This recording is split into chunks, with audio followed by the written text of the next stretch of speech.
Ladies and gentlemen, I am Harry Lawson series, and this is my YouTube channel grecochess. Today we have a lovely, nice summer day, and that is why we are recording outdoors. And look behind me, the beautiful scenery. And the topic of today's video is the rules of chess. If you're new, you're fascinated by the game, you admire the chess players, but you don't know exactly how it is played, this is your chance to learn the rules. If you know them up to a point but have some questions, you're not sure, or you want to reinforce your knowledge, why not stay with us?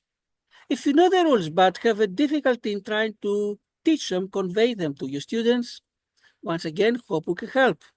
And finally, if you're an advanced player, you know the rules, you know how to teach them, but you want to have some fun trying to find possible errors in my program and point them out, you are very, very welcome.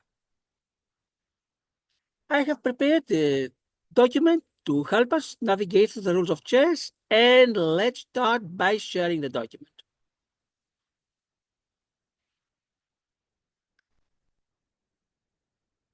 The rules of chess. First section are the contents. What are we going to discuss?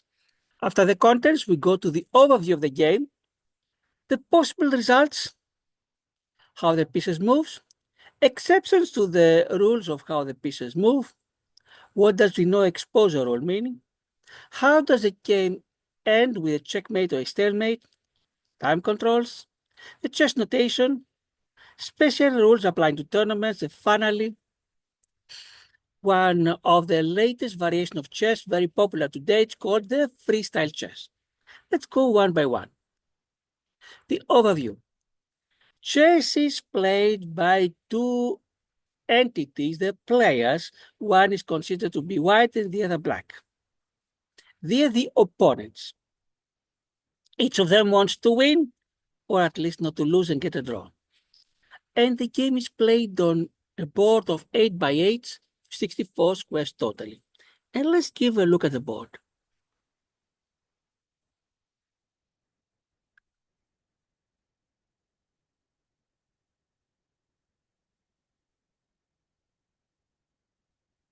Here is the empty board. The players have not even started, and they go to the empty board. You see these 64 squares? By convention, half of them are supposed to be the light ones, the other half the dark, and the bottom right, every player has to the right the light color square. These are the squares, and everything in the game of chess happens in these 64 squares.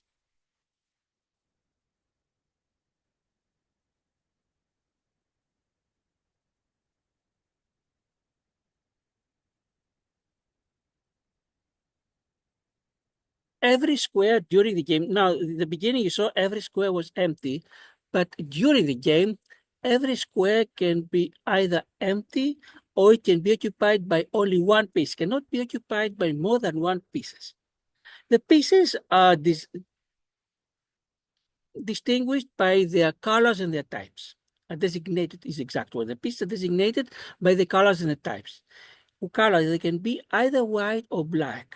This does not mean that literally they have white or black colors. Usually the one color is lighter than the other. They don't necessarily have to be completely white or completely black, but the white player owns the white pieces and the black player owns the black pieces. And there are types. Whether white or black, a piece can be a pawn, a rook, a knight, a bishop, a queen, or a king. And how does a game take place? The two players alternate making moves, which means that first white starts, they make a move, then black makes a move, then white, then black, then white, then black, and so on until the end. What do we mean by move now? When a player moves, it means that they're going to take a piece of their own color.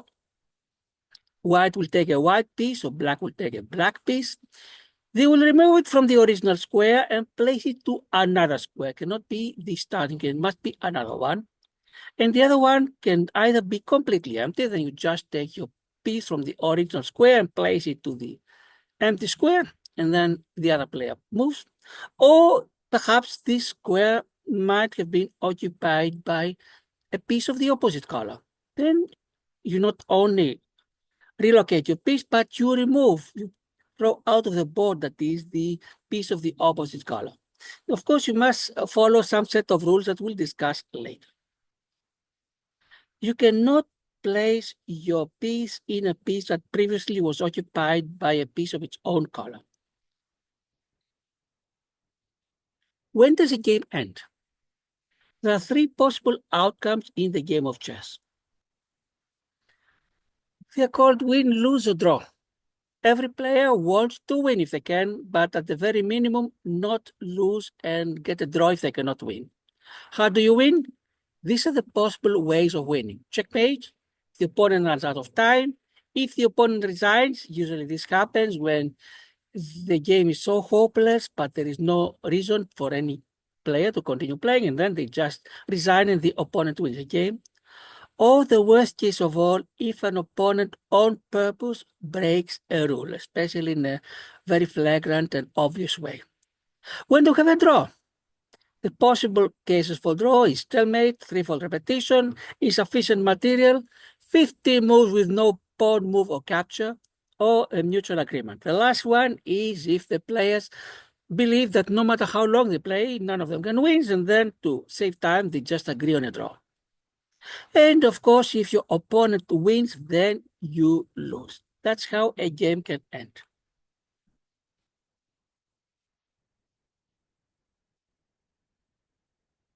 Now we are going to show how the pieces move. Because we said before that, yes, you must make sure that you take your piece from the original square, place it to another one that is not occupied by a piece of your own color, and place it there. But there are some moves that we need to obey. First of all, what is the starting position? What is the position before anything happens, when the players just start playing? And let's share it with you.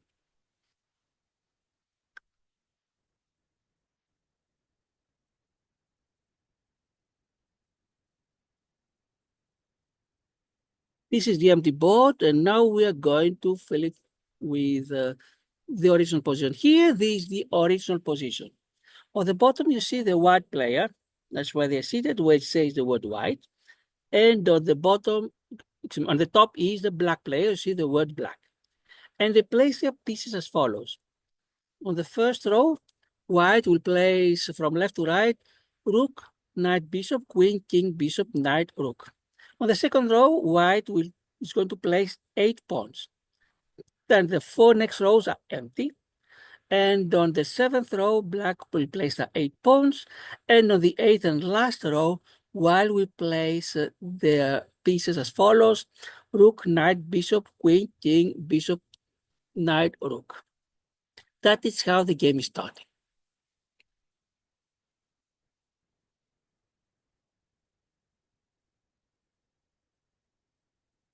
But what happens later? You can choose to move any of the pieces that's still on any of your own pieces still on the board. If you decide to move a rook, it can only go horizontally or vertically, meaning up, down, right, left. A bishop can only move diagonally. A queen combines both capabilities, can either move horizontally, vertically, or diagonally. The three above, rook, bishop, and queen, they can go as far as their lines allow. Of course, you cannot go outside the board, but if you reach another piece, you cannot jump over it. If it is your own, you cannot even go to that square. You can only go until the square before. If it is your opponent's, you can go before that. You can go to that square and take over the other piece, meaning remove it from the board, but you cannot jump over it. And the king. The king moves like the queen as far as directions are concerned, but can only go one square, can only go to a neighboring square. We'll continue now with the knights, a little bit more complicated way of moving. The knight moves 2 squares along any of the 4 directions, up, down, left, or right, and then 1 square on a perpendicular direction. Meaning if before it went up, down, now it can go 1 square left, right. If before it went left, right, now 1 square up or down. It cannot jump over, it can jump over other pieces because not even supposed to be jumping. Just starts from 1 square, goes to another one according to the rule above, and that's it. And of course, this square, if it's occupied by an enemy piece, the enemy piece is removed. If it's occupied by a piece of its own color, it cannot even go there. How about the pawns? Their move is a little bit complicated, even more complicated than the knight. We'll have to divide it in various cases. If in front of a pawn the square is empty, if you want, you can move your pawn there. If the pawn is at the starting position, then it can go to the front square if it's empty, but if both the squares in front are empty, then if the player wants, it's only an option, can go 2 squares ahead. That is what happens when there are no enemy pieces and it just moves freely. But if there are enemy pieces, then it can only capture diagonally, meaning first it will go 1 square to the front and then 1 to the left or to the right. And if there is if there is an enemy piece there, it captures it and it is removed. If there is no piece there and it's empty, you cannot even do that move. And before we continue, let's show on the board some examples to make it more clear.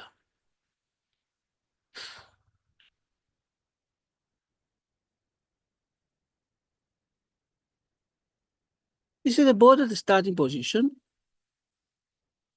But first of all, we're going to clear it. Now we're going to place a white rook here.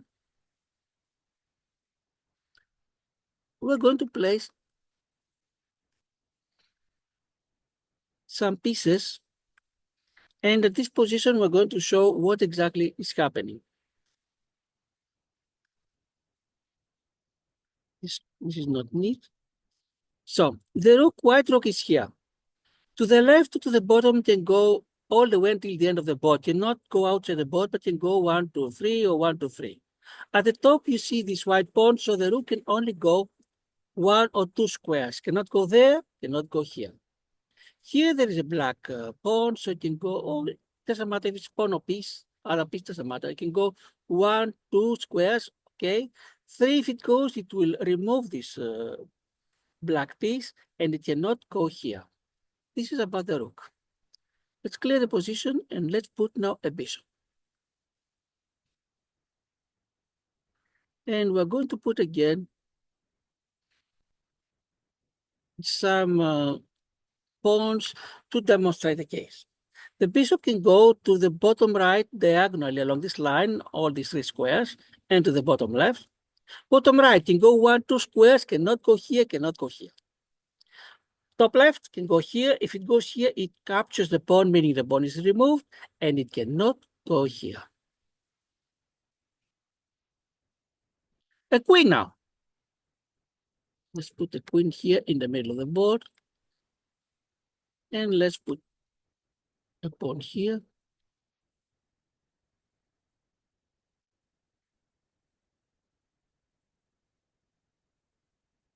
And let's have this as an example. The queen has 8 possible directions to move along. The 4 up, down, right, left, and the 2 there. And basically diagonals, there are 4 directions. Let's see how the queen can go in this example. The top can go all the way, to the bottom, yes, to the left, yes. This diagonal all the way. This diagonal bottom right all the way. And let's see the constraints. To the right, it can go 1, 2 squares, but not here. To the bottom left, 1 square cannot go here, cannot go there. To the bottom, to the top left can go 1 square. Second square, it will capture the pawn and remove it. It cannot go here, it cannot go here. That is how the queen is moving. And let's clear the board now to put the knight. And we're going to put some pawns to demonstrate a little bit better. The knights, it can go to 1, it can go to this square 1 that I'm pointing here, 2, because it's 1, 2, 1, 1, 2, 1. Can go here, 1, 2, 1. Can go here, 1, 2, 1. Can go 1, 2, 1 to this square. Can go 1, 2, 1 to this square. How about the top? It cannot go here because this is occupied by a white pawn. And if it decides to go here, then the black pawn is removed. That is how the knight can move. How about the king? The king has 8 squares around it, this 8 that we see here. If there is a piece of its own color, it cannot go here, so this restricts the possible move to 7. And here it can go, and if it decides to go there, it removes this pawn.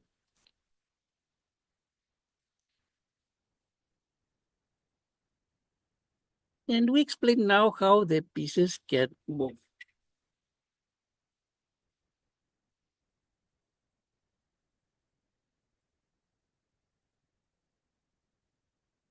We have not yet explained the pawns. Let's explain now how the pawns can move.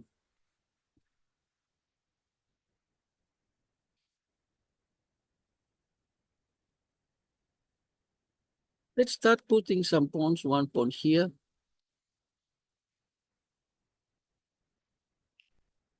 And let's have a position that is a little bit like that. This pawn here, the white can go 1 square ahead. But if the pawn is in original square, if the pawn is here, then, well, let's say it, or anywhere else, for example, let's put it here. Here it can go 1 or 2 squares ahead, assuming there is nothing in front of it. If there is a black piece in front, then it can go to neither of them. They cannot go here, and it cannot go here, because it cannot jump. Even if it is of the same color, same thing. That is how the pawn moves when it is not capturing. How can the pawn capture now?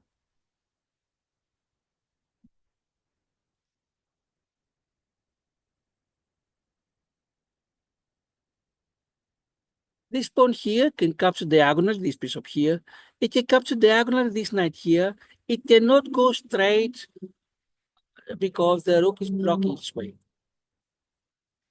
And this is how pieces move most of the times. And I'm emphasizing the word most because now we'll continue with the exceptions. As if the rules until now are not complicated enough, we're going to have the exceptions.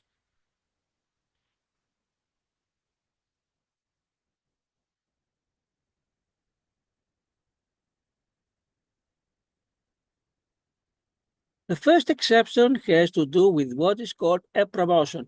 If the pawn reaches the last square of the board, it is immediately promoted, meaning before the opponent plays, the player whose pawn reaches the end, they must replace the pawn with either a queen, a rook, a bishop, or a knight. No choice over that. They cannot leave it a pawn.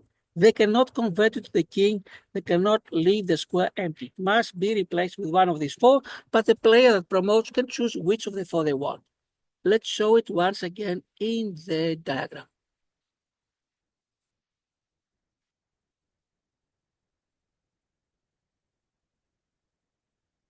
White has a pawn that's here, and they move it all the way to the end. They cannot leave it here, they must replace it. For example, if they want, and usually they convert it to a queen. Why? Because the queen has more possible move than the other pieces. The pawn is promoted to a queen. This is what's called promotion, and it's the easiest of the exceptions to understand. Let's continue with the next exceptions. The next one has a French name. It's called en passant. In English, this means white passing, but we use the French term usually, or sometimes we even use the acronym EP. If a pawn is at the starting position and moves 2 squares, as it has the right to do, and if it lands to a square and next to that there is an enemy pawn, meaning a pawn of the opponent, and now the opponent, when it's their turn to play, they can capture this pawn as if it had moved only 1 square. But they must do it either then or never. This is called the en passant. And let's give a look at the board to see how this can happen.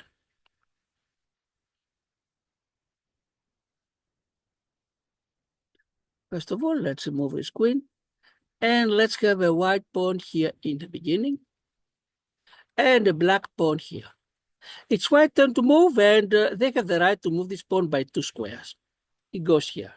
Now black, it's their turn to play, and they can do it either now or never. Do the en passant. En passant means this goes here and this goes away. It means they capture the white pawn as if it had moved before only one instead of two squares. That is what is called the en passant. And as if these two exceptions are not complicated enough, we're going to continue with the most complicated move of all. It is called castling.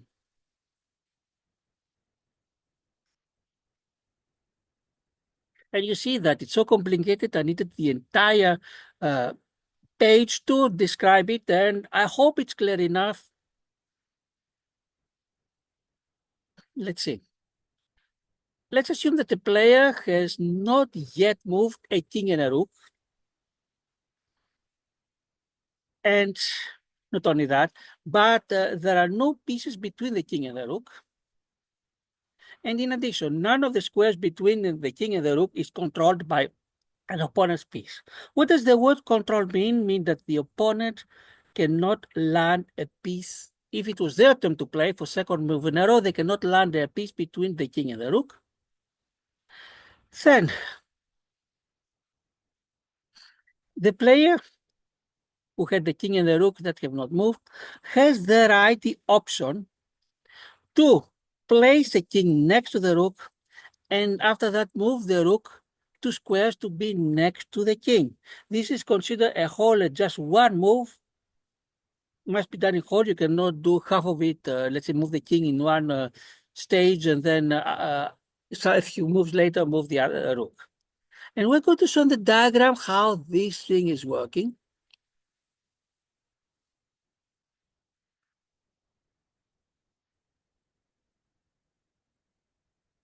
We're going now to remove the en passant pawn before, and we're going to place a white king. This is a starting point, a rook here, and between them there is nothing. Not only that, there is no piece controlling. I'm going to give a counter example. What does it mean controlling? If black had the bishop here, black is controlling this square. That's between these two. But if they have this square, they're controlling this square. In this case, you cannot do castling. So let's take out these two. In addition, the king and the rook should not have moved at all. They can, if they have moved and they land in the starting squares, you cannot do castling. What does castling mean? King is going to move 2 squares to the right, and then the rook 2 squares to the left. That is what's called the king side castling to the right. But there is another option. What if the king and the rook are on the other direction? King can move 2 squares to the left, and then the rook has to go 3 squares to the right and land here. And as you understand, this kind of move can only happen once from every player during the entire game, because once you did it, your king has moved and cannot castle again.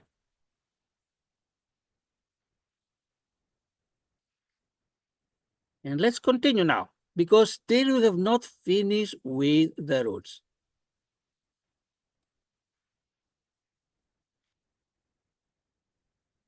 There's one more rule that needs to be accounted for.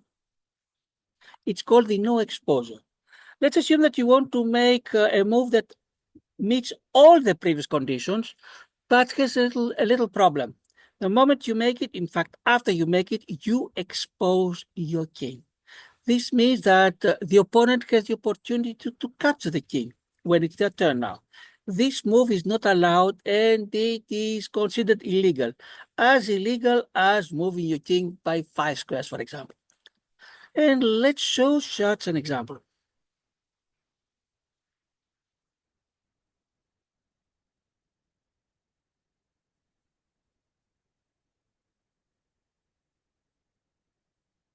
Here is a board. We're going to clear it for the castle. We're going to put a white king here. We're going to put a black rook here. The white king cannot go to any of these 3 squares because it's controlled by the rook. In addition, let's assume that you had the king here and you had the white bishop here. The bishop cannot move because the moment it moves, the king is exposed. These kind of moves are considered illegal, and they are as illegal as moving a rook diagonally. You are not allowed to do them.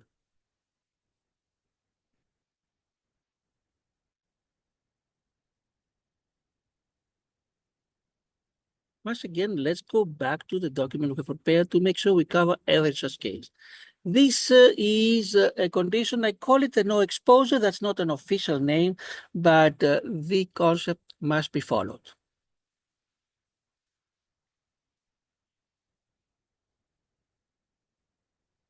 When does a game end? It can end, in most cases, with a checkmate or a stalemate, and I'm going to explain what these things mean.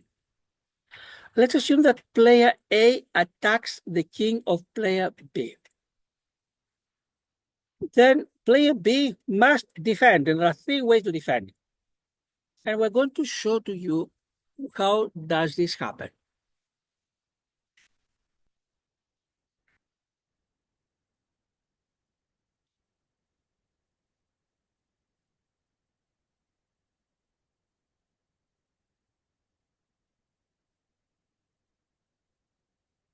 White has a king here,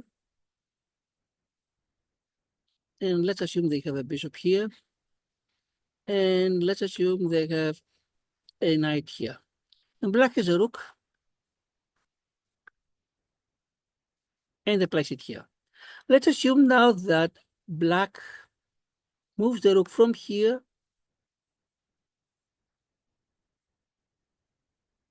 to here. Now the black king is attacking the white king, meaning if black would move a second move in a row, they have the option to capture the white king. What can white do to avoid it? And they must avoid it if possible. One choice is to put the king to, for example, this square here. Another choice is to put the bishop here, sorry, here. Another choice is to move the bishop and place it here. Then you cover the check.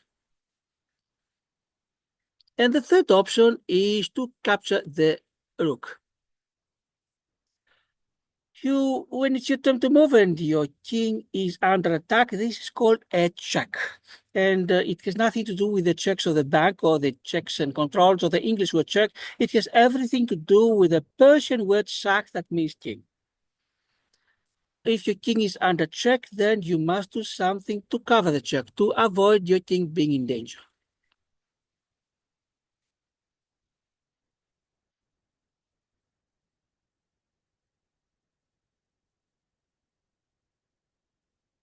And so long as you can have at least one option to get out of the check, whether it's by moving the king, covering the check, or capturing the enemy piece, you're okay and the game continues. But what if you reach a point where that is impossible? Something else, please keep in mind. I mentioned before there are three ways to avoid the check by taking the piece, covering, or moving the king. Let's assume that you could get out of the check by castling because your king and your rook have never moved, and none of the squares between them are empty, and none of them is controlled by an opposite piece. You cannot use castling to get out of check. If castling is one of your options, you cannot use it. It's not an option, even if all other conditions of castling are met. And now let's assume that you tried your best. You try to see, is it possible to move the king? No matter where you move it, it's attacked by another piece. To cover it, no, that cannot be done. To remove the opposing piece, that cannot be done. Then what's happening is that the player that's attacking the enemy king has checkmated the other player. That's called a checkmate, and it has nothing to do with the English words of checking and mating. Check has to do, as I mentioned before, with the Persian word shah, that means king, and mate with the Persian word mat, that means dead. There's quite a lot of foreign words coming into the chess vocabulary. Ampasan was a French one, Sahmat are Persians. Zugzwang is a German, that means that you must play whether you like it or not. And there is a Greek word for more advanced concept called prophylaxis. Prophylaxis, when you try to protect your position, you play a move whose only purpose is to protect yourself. But in this case, we have what's called a checkmate, and the player that checkmated is the winner. That's one way to win the game. Other ways we mentioned before, if there are time controls and your opponent runs out of time, or if the opponent resigns because their case is hopeless, they can see the checkmating coming, for example, or the receiver is saying that from this position you can only lose. And the worst case is if one player violates the rules, for example, the cell phone rings, or other cases we'll see later, or is obnoxious and rude and disturbs the opponent, and does it consistently and on purpose. That in this case, the game is over, but this is a checkmate. We're going to see now what is stalemate. Stalemate is a draw. It's not a win, meaning two players split the points. When does a stalemate happen? Let's assume that white has played and they are not attacking the enemy king, but when black is playing, no matter what they do, the king is going to be under attack. That is what is called a stalemate, and the game ends in a draw. And this is usually the hope of the player that is not doing well. Who knows, their opponents may either have to or be careless and reach a stalemate. And let's show some examples now.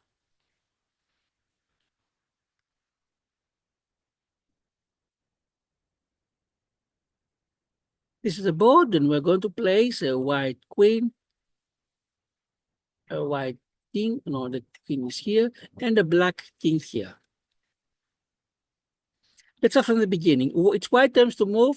Sorry, this is a king, but it's white turns to move. White is moving their queen from here to here, and checkmate because they're attacking the black king, and the black king cannot do anything to avoid the checkmate.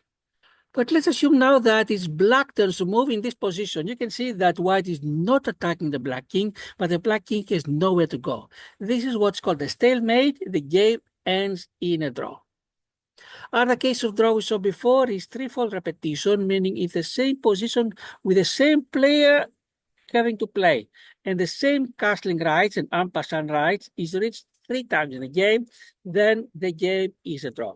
Or let's assume that if both players have played 50 moves continuously, meaning 50 for white, 50 for black, white, black 50 times, and in this process, in 100, meaning moves totally 50 white and 50 black, no pawn has moved and no piece has been captured, that is also a draw. But stalemate is what we are showing here. Let's continue with the rules.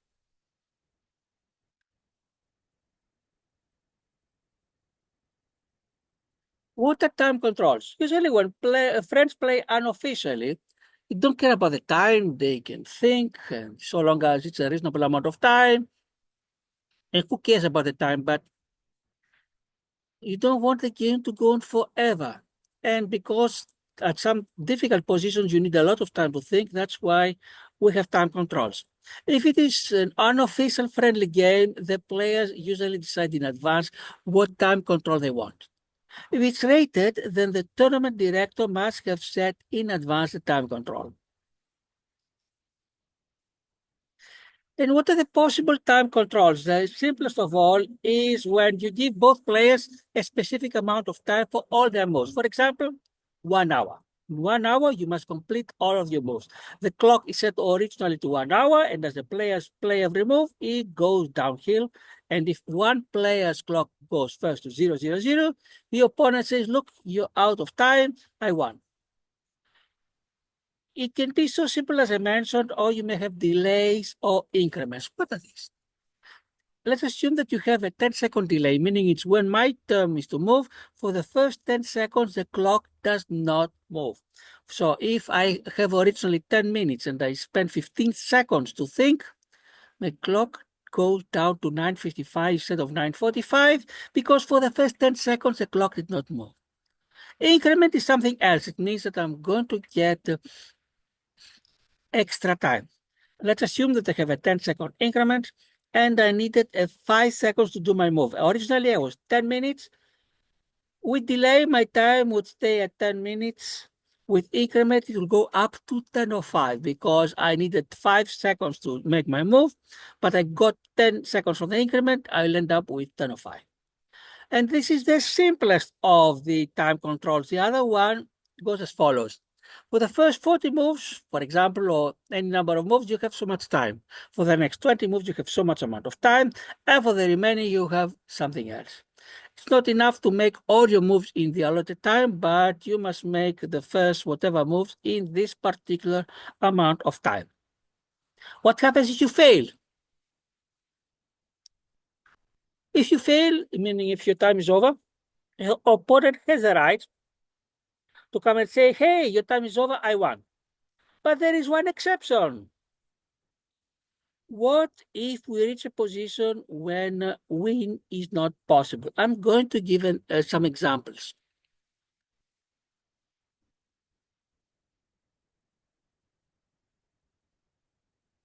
Let's clear the board from the previous case. And let's place one white king and one black king. And let's assume that one player's time goes down to 0. The other player has not won because with 2 kings on the board, checkmate is impossible. It's even impossible if one side has a king and a bishop. Again, king and bishop cannot checkmate an enemy king. Or let's remove it if it's a king and a knight. Once again, king and knight cannot checkmate the enemy king. So if time goes down to 0, but we have such a position on the board, it's considered to be a draw.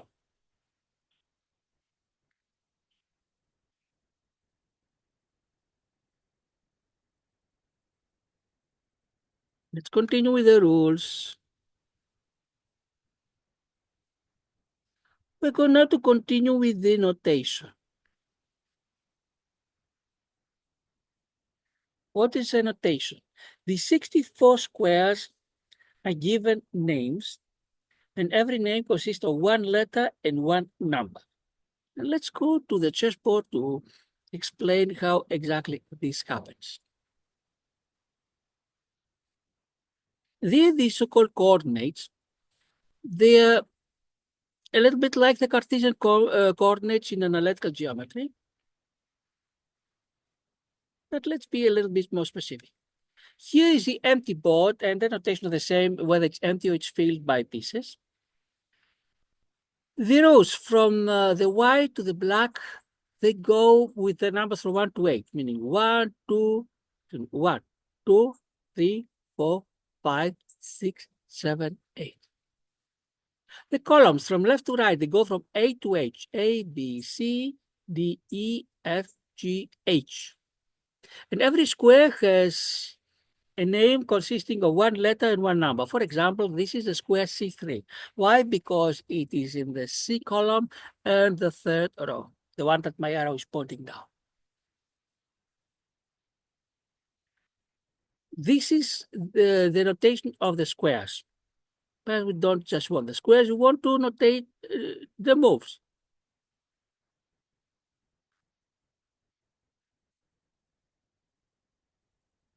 Wrong page. Let's share.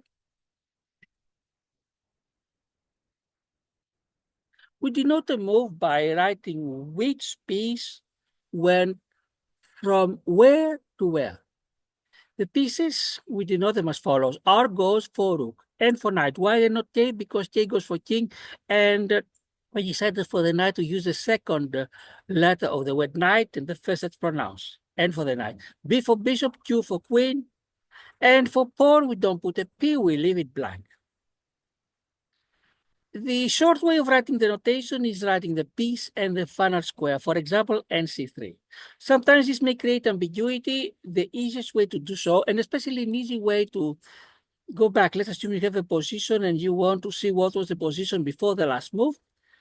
This can be done much easier if you write for every piece, not only the landing square, but the original one. For example, the knight, if it goes from B1 to C3, you write it as NB1 dash C3. And notation is very useful to keep a record of the game.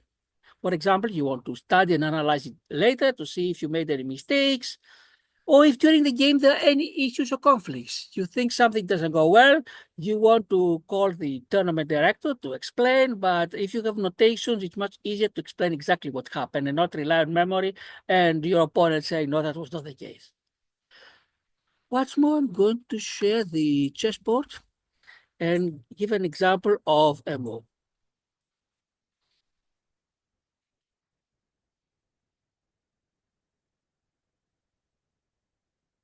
Here is the empty chessboard, but we're going to fill it with the original position. And let's assume that white starts by moving the knight from b1 to c3. This is a legal move.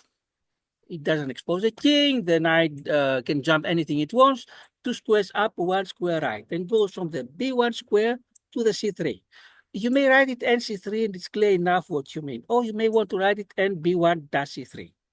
But let's assume that black has made this move, white has made this move, and black has made this move. And now white is moving a knight to the square e2. If you put any two, it's not clear which of the two knights is going to e2 because both can legally go there. If you use the complete notation that I prefer, meaning nc3-e2 or ng1-e2, you know which one made it. Otherwise, in every move, you have to be careful and put something like nce2 or nge2 to avoid ambiguity. And if you forget, and when you try to replay the game, things will not be so easy any longer. You just play the game of your life. You want to submit it. You want to give it to grecochess for me to analyze, but problem. There are ambiguities, and I don't know, and I wasn't there, I don't know what happened.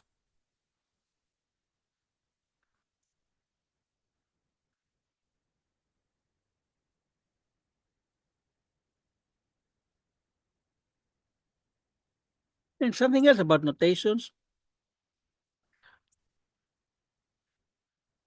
we'll discuss them here during the rules.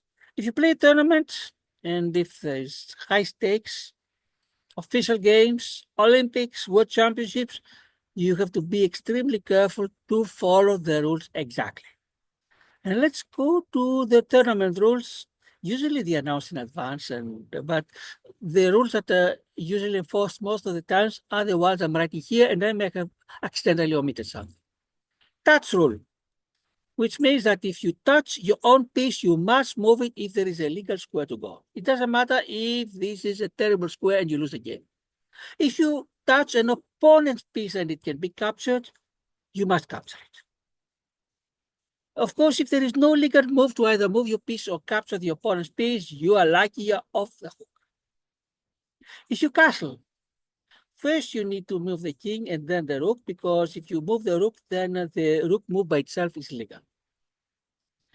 If you leave a piece on a square, and if legally the piece can go there, that's it. You cannot take your move back. What if you make an illegal move, meaning a move that either you don't move according to the rules or you expose your king? Depending on the tournament announcement, there could be some penalties.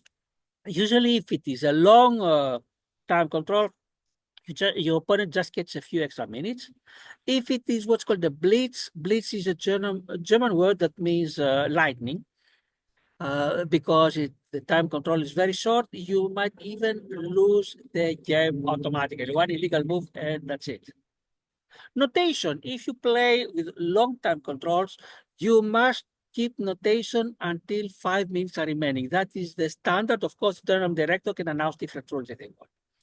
Why 5 minutes? Because at the 5 minutes, time is very crucial. But until the 5 minutes, you must keep notation. Otherwise, the opponent can complain. Of course, no outside assistance, whether human, meaning you cannot have a friend of yours signaling to you how to move, or electronic, meaning you cannot have the assistance of a computer, of a cell phone, or even a human using a cell phone. Nothing of that is allowed. There have been some situations like that, and not only you lose the game, but you're in danger of much more serious penalties, not being allowed to play in future tournaments and so on. Cell phone, not only you cannot use it as a computer for assistance, you cannot use it at all. You cannot just call your friend and say hello, even if this has nothing to do with the game. And not only you cannot speak on the phone, it's not supposed even to ring. If someone rings your phone, even if you don't answer it, you may lose a game. Usually there is a first warning, but you may lose a game. You cannot purposefully, not be a long word, on purpose distract your opponent. You cannot talk to your opponent, you cannot make signals, funny faces, be very near your opponent, touch your opponent, anything like that. You are only allowed to either say the word draw if you want to offer a draw. I mentioned before there could be a draw by mutual agreement. How does this happen? One player says draw and the other says accepted. The other player does not want to draw. Of course, they can either say no, no thanks, or they may play a move and it's the same as if you decline a draw. And if a piece is not well placed in the square and it's not clear which of the two squares it is, you may say the word adjust it, adjust, or the French word zadoub, that means the same thing, and put the piece exactly where it looks better. And finally, freestyle chess. It's the latest fashion of chess. It's a variation, it's not exactly chess. What does it mean? It means that in the starting position, the pawns are where they are, but you shuffle the other 8 pieces. There are some restrictions. Both sides must have the pieces facing each other. Bishops must be on squares of opposite colors, and king must be between 2 rooks. If you do the combination, it's combinatorial mathematics, you'll figure out that there are 960 possible combinations. Before the game, there is a random drawing with numbers from 1 until 960, ending on what comes out. This is the starting position. The freestyle chess does not depend so much on opening theory. You cannot, for example, memorize the first 10, 20 moves, but it depends much more on skill. And let's do now a little example of what could be the freestyle chess.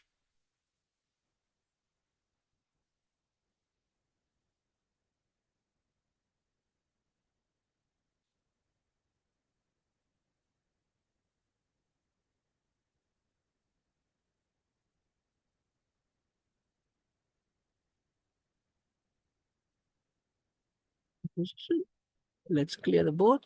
And we're going to put the 8 pawns go here for white.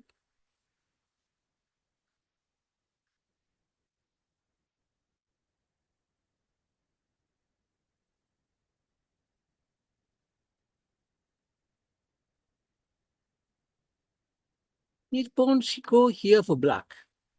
And after that, once I set the pawns, I'm going to randomly make a starting position.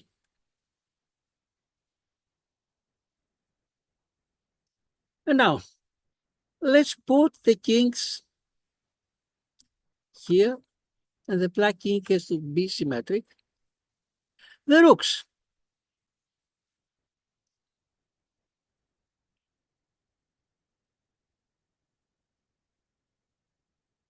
The bishops. Have be on one on light and the other on dark square.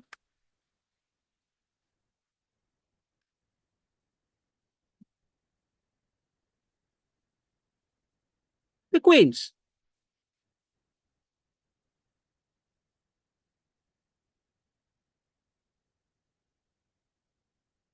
And the knights.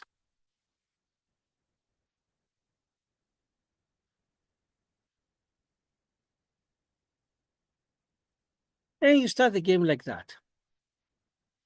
What you're going to see is that since this is only one out of 960 possibilities, there is no way that one can memorize openings for all 960 possibilities.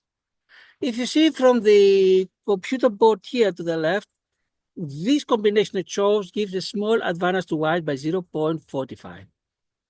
But this is just one example of what is called the freestyle chess. At this point, we completed a discussion of the roots of chess. Hope you learned something from that. Hope you enjoyed it.